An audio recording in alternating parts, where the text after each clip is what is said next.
अस्सलाम वालेकुम, आप देख रहे हैं दी आर्गुमेंट, मेरा डिजिटल चैनल, और मैं हूं बतूल राजपूत। आज हम बात करेंगे इमरान खान के इस बयान के हवाले से जहां उन्होंने कहा है कि मुल्क में जेल भरो तहरीक शुरू करें और गवर्नमेंट पे इतना प्रेशराइज़ कर दें कि वो इलेक्शन करवाने पे मजबूर हो जाएं या इमरान खान का जो भी मुतालबा है वो उसको मानने पे मजबूर हो जाएं। लेकिन इसके लिए समझना बहुत ज़रूरी होगा कि इस जेल भरो तहरीक का मतलब क्या है, मकसद क्या हो सकता है, इसके कामयाब होने के कितने चांसेस हैं। हिस्टोरिकली अगर हम देखें तो ख़ास तौर पे बड़े सगीर की तारीख में महात्मा गांधी साहब ने ये एक तहरीक शुरू की थी। उसके साथ साथ उन्होंने सिविल नाफरमानी की तहरीक की भी बुनियाद रखी थी और बहुत मुतहरिक थे कि अंग्रेज़ बड़े सगीर छोड़ के चले जाए, लेकिन ऐसा हो नहीं सका। लेकिन उनकी तहरीक की अहमियत कम नहीं हुई क्योंकि बड़े सगीर के अंदर लोगों का ये जज्बा कि अंग्रेज़ों से उनकी जान छुटे और हिंदू और मुसलमान बेहतर तरीके से रह सकें, अपनी मर्ज़ी से रह सकें। सो एटलीस्ट इसमें एक यूनिटी थी। लेकिन इस तहरीक ने, जेल भरो तहरीक ने, ज़रूर मदद की हिंदुस्तान से अंग्रेज़ों के असर और रसूख को ख़त्म करने में, लेकिन ये नहीं हो सका कि अंग्रेज़ चले गए बड़े सगीर छोड़ के। लेकिन इसने एज ए कैटलिस्ट और जज्बे के तौर पे लोगों का इंटरेस्ट ज़रूर बढ़ाया था कि इस तरफ मामला बढ़ सकें कि लोग अपने हुकूक़ के लिए आवाज़ उठा सकें। तो ये तो मैंने आपको एक हिस्टोरिकल पर्सपेक्टिव दिया। लेकिन आजकल के ज़माने में 2023 में जहाँ सोशल मीडिया इतना स्ट्रॉन्ग है, जहाँ पे आपकी छोटी छोटी बात हज़ारों करोड़ों लोगों तक पहुँच सकती है, वहाँ पे ये भी, इस चीज़ को भी हम इग्नोर नहीं कर सकते कि जो फवाद चौधरी साहब ने एक इंटरव्यू दिया रिसेंटली, उसमें उन्होंने वो रो पड़े अपने बच्चों का जिक्र करते हुए। शेख रशीद साहब को एक झटका लगा, धक्का दिया किसी ने और वो सिक्योरिटी गार्ड को गले लग के रो रहे थे। तो पॉइंट ये है कि जब आपके वोटर्स, आपके सपोर्टर्स ये देख रहे हैं कि आप खुद रो रहे हैं टीवी पे, तो उनका अपना जज्बा कितना मुतासिर होगा, वो कितने इंटरेस्टेड होंगे जेल में जाने को। तो ये तहरीक कामयाब सिर्फ तब हो सकती है जब इमरान खान इतना प्रेशराइज़ कर दें। लेकिन इसका मीनिंग प्रैक्टिकल कितना है, ये कितना प्रैक्टिकल है और ये कानूनी तौर पे कितना आसान है कि आप जेलें भर देंगे, क्योंकि गवर्नमेंट तो उसी को पकड़ेगी जिसने कोई जुर्म किया होगा। ऐसा नहीं हुआ कि आप जेल के बाहर जाके खड़े हो जाएंगे और हवालदार कहेगा या जेलर कहेगा कि आ जाएं जी, आपको गिरफ्तार होना चाह रहे हैं तो आ जाएं। ऐसा नहीं है। पाकिस्तान में तो जेलों की पहले यही सूरत हाल है कि हाइजीन और जगह कम होने की वजह से हेपेटाइटिस की बीमारियां बहुत ज़्यादा आपको बार बार देखने को मिलती हैं और सैकड़ों दर्जनों केसेस सालाना रिपोर्ट होते हैं। तो ये जो तहरीक है इमरान खान की, ये सिर्फ तब कामयाब हो सकती है जब उसकी पॉलिसी मेकिंग क्लियर करे। लेकिन ये बात बहुत वाज़ेह है कि सिर्फ वही लीडर्स गिरफ्तार होंगे जिन पे मुकदमात हैं, और अगर हर हल्के से या हर शहर से 500 लोग जाए भी तो आपको एक लॉ एंड ऑर्डर की सिचुएशन का सामना कर सकता है, आपकी ब्यूरोक्रेसी इंगेज हो सकती है, आपकी एडमिनिस्ट्रेशन इंगेज हो सकती है। लेकिन ये समझ लेना कि इस तहरीक से पाकिस्तान तहरीक इंसाफ की कोई स्ट्रेटजी है जो वाज़ेह हो गई है, कोई हिकमत अमली है जो वाज़ेह हो गई है, it is beyond intelligence, we can not say this.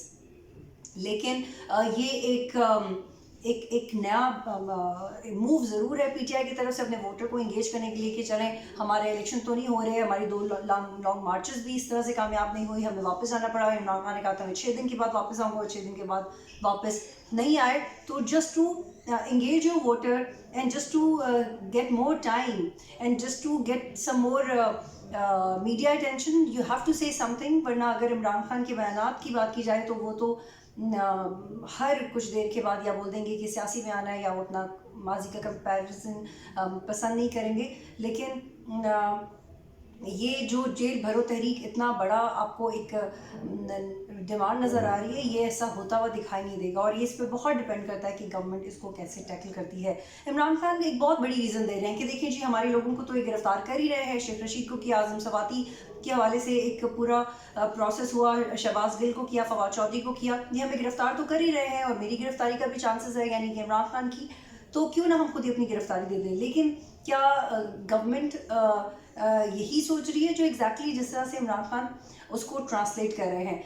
इस पूरी सिचुएशन में जहाँ पे राना सनाउल्लाह ये कह रहे हैं कि आपको जेल में सब कुछ मिलेगा लेकिन सिर्फ एक चीज़ नहीं मिलेगी, यानी कि खाने पीने की सब चीज़ें मिलेगी लेकिन कुछ पर्सनल चीज़ नहीं मिलेगी। इसका मतलब है कि गवर्नमेंट भी इस चीज़ को बहुत फॉर ग्रांटेड ले रही है, बड़ी ईजी गोइंग तरीके से ले रही है। मरीम नवाज़ ने भी कहा कि आपके लोग तो 2-3 दिन जेल में ही रुकते हैं, हमारे तो 200 से ज़ायद, 60 से ज़ायद, 100 से ज़ायद लोग काट चुके हैं जेल। तो ये it's very interesting to see now कि अगर अब पीटीआई जेल में जाने کی پالیسی اختیار کرنا چاہتی ہے تو اس کا ووٹر کتنا جیل میں جانا چاہے گا. MNAs MPs سینیٹرز کی تو سمجھ آتی ہے کہ وہ ایک ایسے طبقے سے ان کا تعلق ہے کہ وہاں وہ رسک لے سکتے ہیں, لیکن ایک نارمل مڈل کلاس بندہ, ایک ٹیچر, ڈاکٹر, ایک یوتھ فل, ایک اسٹوڈنٹ کیسے عمران خان کے کہنے پہ جیل میں جائے گا, اور وہ کیوں جائے گا, اور وہ کس امید کے ساتھ جیل میں جائے گا. تو یہ ہمیں آنے والے وقت میں دیکھنا ہوگا. لیکن اس پورے کانٹیکسٹ میں جو ایک چیز آپ کو میڈیا پہ بھی کم نظر آئے گی, جس کے بارے میں ہماری انڈرسٹینڈنگ بھی اتنی زیادہ نہیں ہے, کہ 1950 سے لے کے اب تک تقریباً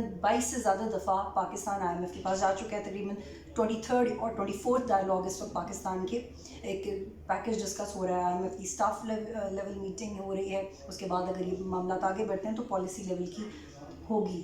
لیکن پاکستان کی تاریخ میں ایسا کبھی نہیں ہوا کہ ہم نے کوئی قرض IMF سے لیا ہو اور پھر ہم نے اس کی شرائط پوری کی ہو اور ہم نے واپس کیا ہو, بلکہ ہم قرض پہ قرض ہی لیتے آ رہے ہیں. اور یہ ایک وشس سائیکل ہے. 44 سے لے کے جب پاکستان اس کا حصہ 50 میں بنا, اس وقت اس کے پروبیبلی مور دین 80 ممالک اس کے حصہ تھے, بعد میں پاکستان بھی اس کا حصہ بنا. تو ارجنٹینا اور برازیل دو ایسے ممالک تھے. ارجنٹینا نے تو انفیکٹ تاریخ کا بلند ترین زیادہ لارجسٹ لون لیا ہے IMF سے اور واپس کیا اور اپنی اکانومی کو اسٹیبلائز کیا. برازیل نے بھی ایسا کیا.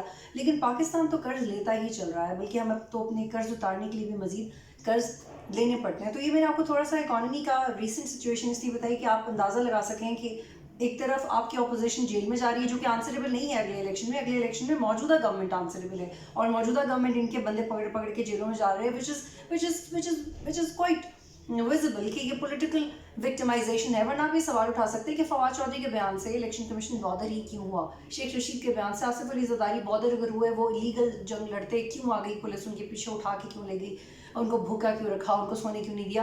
تو یہ تو ایک واضح بات ہے کہ پولیٹیکل وکٹمائزیشن ہو رہی ہے. لیکن پریشانی کی بات یہ ہے کہ جہاں پہ آپ آلموسٹ ڈیفالٹ کے قریب رہے ہیں, آپ سے چھوٹے ممالک, آپ سے بڑے ممالک ڈیفالٹ کے قریب جا کے وہ دوبارہ ابھرے ہیں, لیکن آپ کی توجہ کبھی اس بات پہ ہوتی نہیں کہ آپ کا ڈالر کہاں پہنچ گیا, آپ کا انفلیشن ریٹ کہاں پہ پہنچ گئی ہے, آپ کا جو ایک بیسک جو ایک ڈیلی ویجر ہے اس کی زندگی کس طرح سے گزری ہے, آپ کی لوور مڈل کلاس کی زندگی کس طرح سے گزری ہے. تو یہ بہت پریشانی کی بات ہے کہ اس وقت گورنمنٹ کی جو پرائرٹی ہے وہ بالکل اس بات پہ نہیں ہے کہ وہ ان کے پاس اگر 8 مہینے 9 مہینے 1 سال ہے تو ایک انکلوسیو پالیسی بنائیں اور IMF پروگرام سے ہٹ کے اپنا کچھ آئیڈیا دیں. جا کے آپ کے پاس ہیلتھ کارڈ بچتا ہے یا آپ کے پاس احساس پروگرام بچتا ہے جو کہ PTI کلیم کرتی ہے, پھر آپ کے پاس بے نظیر انکم سپورٹ ٹیکسٹ, اور پھر آپ اس ہاتھ ڈال کے تھوڑا انٹرویوز اٹھا کے دیکھ لیں تو وہ امپلائمنٹ کی بات کرتے ہیں. لیکن eventually with the passage of time اب نہ PTI نے ایسا کچھ پالیسی چھوڑی جو کہ ایک عام بندے کو فائدہ پہنچا رہی ہو, اور نہ ہی موجودہ گورنمنٹ نے. عمران خان نے مانا کہ ہماری غلطی تھی کہ ہم لیٹ IMF گئے, مفتاح اسماعیل نے مانا کہ ہماری غلطی تھی کہ ہم لیٹ IMF گئے, کیونکہ آپ عدم اعتماد میں مصروف تھے, آپ کو نہیں پتہ کہ آپ نے آ کے کیا کرنا ہے. اور اگر آپ تیار نہیں تھے 400 ارب روپے کے ٹیکسز کے لیے تو آپ گورنمنٹ میں نہیں آتے. انہی تمام حالات کی وجہ سے مفتاح اسماعیل صاحب کی لڑائی اور اسحاق ڈار کی لڑائی میڈیا پہ واضح ہوئی. انہی حالات کی وجہ سے خاقان عباسی اب منظر عام پہ آ کے بول رہے ہیں, اور اگر وہ پارٹی نہیں چھوڑے تو اتنا کچھ خوشائند تو نہیں ہے PMLN کے لیے, اتنی خوشائند بات تو نہیں ہے, کیونکہ وہ واضح طور پہ کہہ چکے ہیں کہ مریم نواز کو کاؤنٹر نہیں کر سکتے, لیکن ایک ورکنگ ریلیشن شپ بھی مینٹین نہیں کیا جا سکتا کیونکہ شاید ان کی پرائرٹیز اور ان کے آئیڈیاز الگ ہیں, اور وہ آرگیومنٹیٹو نہیں ہونا چاہتے مریم نواز کے سامنے. تو یہ وہ منظر کشی تھی جو میں نے آپ کے سامنے کی. It's very disturbing.